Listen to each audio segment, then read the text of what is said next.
So, and you know, I mean, yes, that happens occasionally, but you know, that's certainly not a given. So the idea of like, you know, preparing for the worst in every circumstance, as I said before, is pretty negative. So, what else was I going to say? Oh, right. So, so in the event that an epidural is not in place and a woman needs a C-section, like an emergency C-section, because putting an epidural in takes time. You can't have like, you know, an emergency going on and like, okay, wait, let's put the epidural in. No, they're going to knock the mother out, and that means, you know, general anesthesia, and that means if she's had food or drink, there's, you know, I thought that that reasoning was because food and drink was not safe during general anesthesia because you were often nauseous after coming out of general anesthesia. But the theory behind it is that you can actually it is so sort of upsetting to the system that you could regurgitate under a general anesthesia and inhale, it goes in your lungs, it's like, you know, and then you die or something. I mean, it's like completely unlikely for it to happen, but on the like sort of weird off chance that it could happen, everything is sort of pushed aside in that event, you know. So, and that's kind of the way medical births go. So, you know, there's a lot of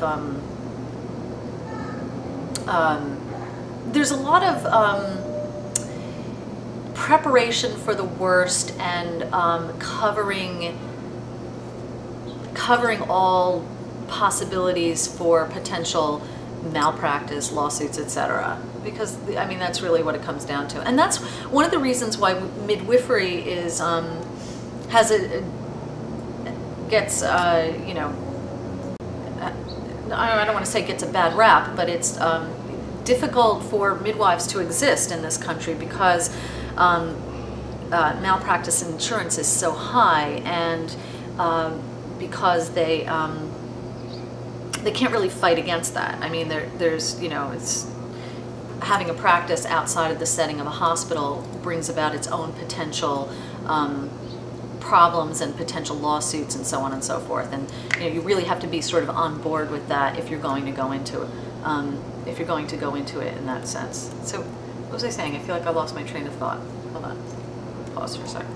Oh, you know, I was thinking about how like less than, I think 8% of the births in the United States are under midwifery care. The rest of them are all medical. And this is the exact opposite of the whole rest, like all of Northern Europe, for example, and many other industrialized countries. You know, we're there, it's like the understanding is that midwifery is the model in which to, you know, the more respected model, the way to go, and that the medical side of it is much less frequently used. Okay, so is that enough about that? Hang on, let me check my time.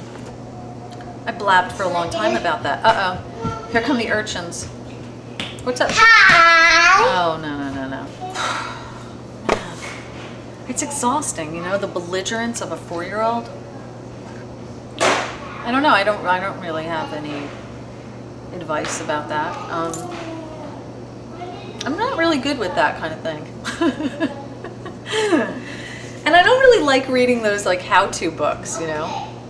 I mean, you know what's kind of fun when you pick up habits from other parents who you admire, or you admire their approach or something. You know, like you kind of watch and you're like, oh, that was good. That, you know, I gotta remember that one worked. I'll tell you one that worked. You know, kids like choices. They like to have sort of parameters for things. I mean, I always remember hearing that. It's like, you don't say like, what would you like to wear today? You say, would you like to wear your blue dress or your red dress? Do you know what I mean?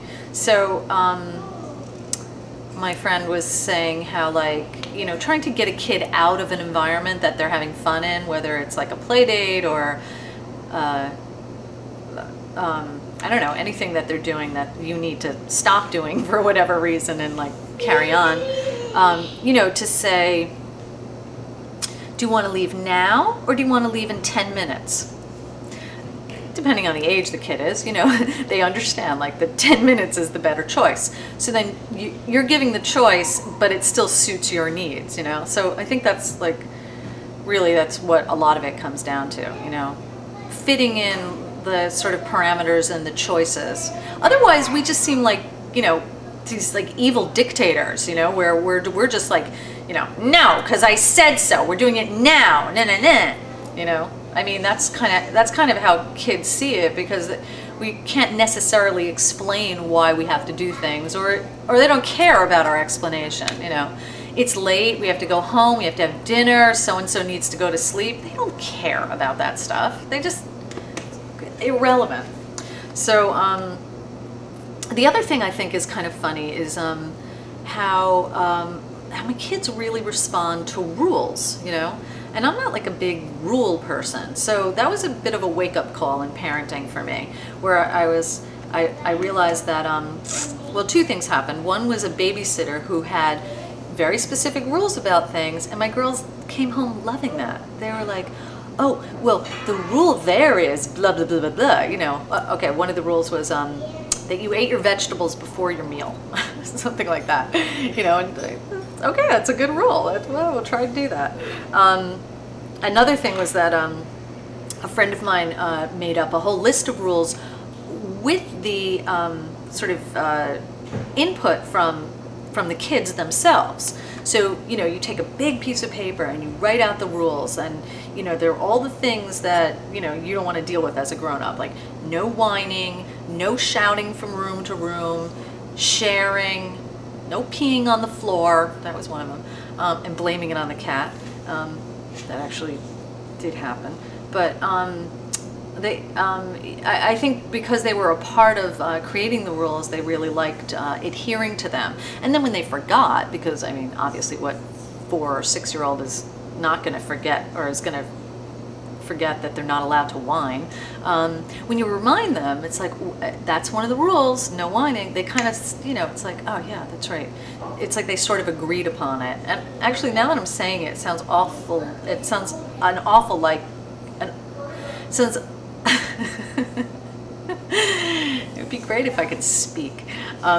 It sounds a lot like a nanny 911 kind of a tactic, you know, where it's like, you get your kids to sign a contract, you know, it's like, I will not do this, I will do this, blah, blah, blah, blah, blah, and then they sign it, and then they have to adhere to it, and I don't know, whatever. I guess it's the same thing, but that sounds, once it becomes contractual, I don't know, your kids have got to start distrusting you. No, but my point was just that the rule thing is kind of works, and that they like it, and it's sort of like a reminder to adults that you kind of have to do this. I find sometimes that when I treat my kids more like I'm a school teacher, or the way I would if I was in command of a group, not that I have any experience with that per se, but having been involved in a co-op preschool where I have been there many, many times over the course of a year, like for an entire day, and watch the way teachers do things, kind of just makes more sense. It's just like, oh, you know, if you could just approach it that way every day, or at least on the weekends, you know. I don't know why I say that. Oh, because the weekends, they're outside of their typical daily structure, and so are you, for that matter. So, you know, mornings, there's not this like rush to get out of the house necessarily, and you kind of like lollygag around, and lollygag? What kind of word is that? You know, it's like next scene, it's like pancakes and cartoons, and you know, it's like 10:30 before you leave, and everything, you know, goes awry after that. You know, once that structure has gotten thrown out the window.